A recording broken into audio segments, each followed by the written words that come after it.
Talk to us about this, because I'm still not quite clear what's been going on. Is this violence contained in those streets, in that part of Leicester, or has it been spreading to other areas of the country?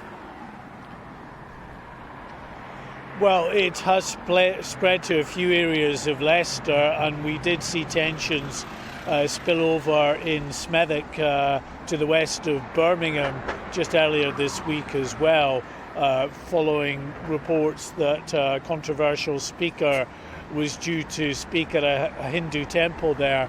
They were cancelled, but that still brought out 300-odd young Muslim men who surrounded that temple for a while before police dispersed them. There is real concern about the potential for this inter-communal violence spreading. You speak to people within the communities here, interestingly, they say that actually they are blaming an influx of recent immigrants from the Indian subcontinent who haven't integrated in the same way as second generation Asians have in this very multicultural city, and they say they bring with them a lot of the extremist views that are currently rife on the Indian subcontinent.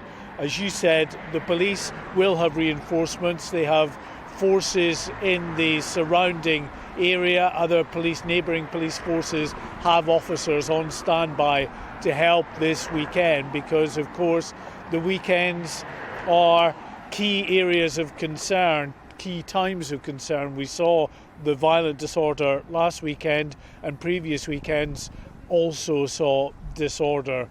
I've been taking a closer look at the communities here and about the potential for more disorder in the days and weeks ahead. On Belgrave Road in Leicester, the scene of so much of the violence in recent days, it's peaceful now. The predominantly Hindu community is preparing for the annual Diwali festival next month. But for now, locals like Rakan Chudasama, who's run a retail business here for 20 years, is more concerned about the next few days, fearing the possibility of renewed trouble here. It's minority who is causing the problem. I mean, Hindus and Muslims, at the end of the day, we are all one. So I don't see why they should be fighting. Last weekend's violence here stretched local policing resources beyond breaking point. Senior officers had to call on mutual aid from neighbouring forces to help bring order back to the community. The area's Police and Crime Commissioner says reinforcements will be in place in the days ahead should trouble flare again. Some of the officers are beginning to get tired, that they're needing to take rests. But the neighbouring police forces have been absolutely wonderful. They have not stinted in sending us additional officers, together with all the equipment that they need. So yeah, absolutely, there will be enough police officers out there to cope with whatever comes. The violence here between young Hindu and Muslim men flared up after a cricket match between India and Pakistan on the 28th of August. Both sides, of course, blame each other, and social media has only intensified the anger and unrest. The violence here is a huge blow to Leicester's reputation as one of the country's most ethnically diverse, yet largely harmonious communities. A city that has always proudly boasted of its multicultural heritage.